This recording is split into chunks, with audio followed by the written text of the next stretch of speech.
Hello students, in this video, as I already told in my previous video at the very end of that lecture session, that I will discuss some value based question from this chapter. So let me discuss that. Two value based questions are there. So first one is, in 1922 Turt's tomb was discovered. We all know this. Howard Carter was the man, or the British archaeologist, the person behind this discovery. Much of the treasure buried in the tomb had already been plundered. Tomb raiders, I talked about the tomb raiders also. The materialistic attitude of a man does not allow even the dead to sleep in peace. Will there be any end to this attitude? We have to discuss it. Let's come to the answer part now. For a handful of gold means for a few pieces of gold, man can go to any extent. And greed is also a crime. Greed is also one of the seven deadly sins. Tut's mummy was buried deep in the desert with a lot of gold and other things, believing that the dead pharaoh would need those things in the afterlife. And I already told you all, the Egyptians, they used to believe in afterlife. It was a matter of faith or trust, we can say. When Tut's tomb was discovered, much of the treasure had already been looted. When Tut's tomb was discovered, much of the treasure was already been looted. The thieves did it being driven by the mad force of materialism. The tomb raiders, they were driven by the mad force of materialism, so they did it. Materialistic attitude attaches no importance to beliefs, religious sentiments, and social rights and rituals. So materialistic greed or materialistic attitude, it has practically, in terms of beliefs, rituals, religious sentiments, it doesn't attach any sort of feelings or emotions or sentiments. But when Carter finally succeeded in discovering Tut's tomb in the year 1922, he found the richest royal collection ever been discovered. And the richest royal collections were all made of pure gold. And the people or the pharaohs during the time of King Tut's reign were fabulously wealthy, and he was the last of his descendant. So his death or funeral ceremony was being attended in a very fabulous manner, or with all those riches and golds and jewelries and everything. Even his coffin is made of pure gold also. This information already I have given you earlier. Materialistic attitudes attaches no importance to beliefs, religious sentiments, and social rights and rituals. But when Carter finally succeeded in discovering Tut's tomb, he found the richest royal collection all made of solid gold in the tomb. Even the coffin was made of gold. In order to remove Tut's from his coffin, Carter had to cut. We already discussed about the chiseling part, because Carter had no other option. That one also I discussed previously. Carter had to cut the body from its joints. So man doesn't even allow even the dead to sleep in peace. So that is the reason man don't allow the dead to rest in peace or to sleep in peace. So that ends the answer of this. Now I am moving on to the next one. The last of the VVQ or value based question.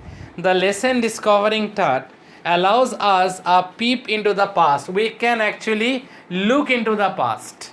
It gives us a sort of an archive sort of a reading, as if we are delving deep into the past or history. For many, history is a dry subject, but its study does make us wiser. What do you think? It's a very analytical sort of a question, value based question. Definitely you can argue on this question.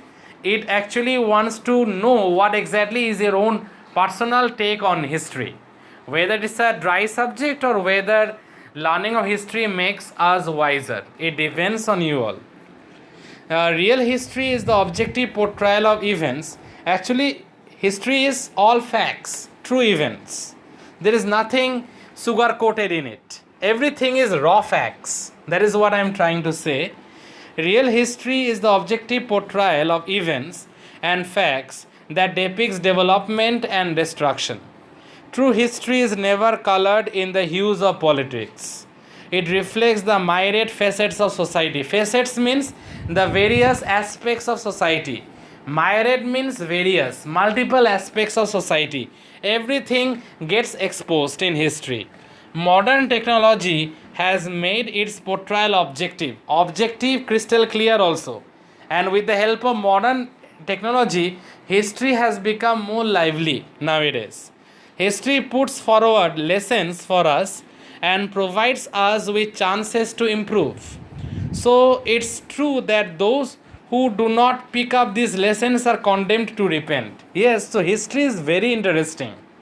And those who don't pick up history, they are condemned to repent. Astute people have used history to rouse mass hysteria, to grind their own axe. Distortion of history causes havoc in society. So the whatever actually happened should be presented actually how it happened. If changes or liberty, too much historical liberty is taken, then ultimately it distorts the real aura of history. To the intelligent people, history is a window.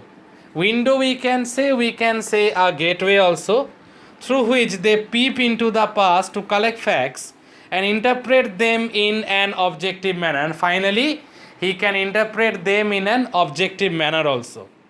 By and large, history is the study of past events, political, economic, and social development of a country, and many a time we feel belittled knowing that our forefathers were better than us in many respects. We can learn a lesson from them, how to lead a proper, decent lifestyle with all the moral values, in not ignoring our past history, but to embrace our past history should be our sole motto. And in this particular thing, we can take example from our forefathers. We might be sophistically more inclined towards gadgets and modern technology, but in terms of rationality and outlook towards life, we are way behind than our forefathers. Our ancestors are much more updated and improved from that perspective. To the intelligent people, history is a window through which they peep into the past to collect facts and interpret them in an objective manner. By and large, history is the study of past events, political, economic, and social development of a country, and many a time we feel belittled. Belittled is something ignorance, and ignorance every time is not a bliss, it is a bane in this case. That our forefathers were better than us in many respects.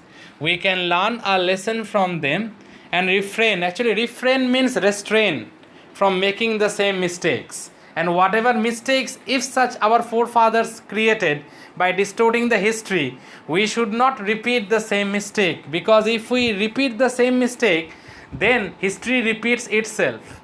So we have to be very cautious. Unlike our forefathers in this perspective. So that ends the second question, the second value based question also. Dear students, I hope you have learnt a bit. My suggestion is that listen to the video very carefully, and if there is any doubts, please do clarify. Thank you, students. Thank you all.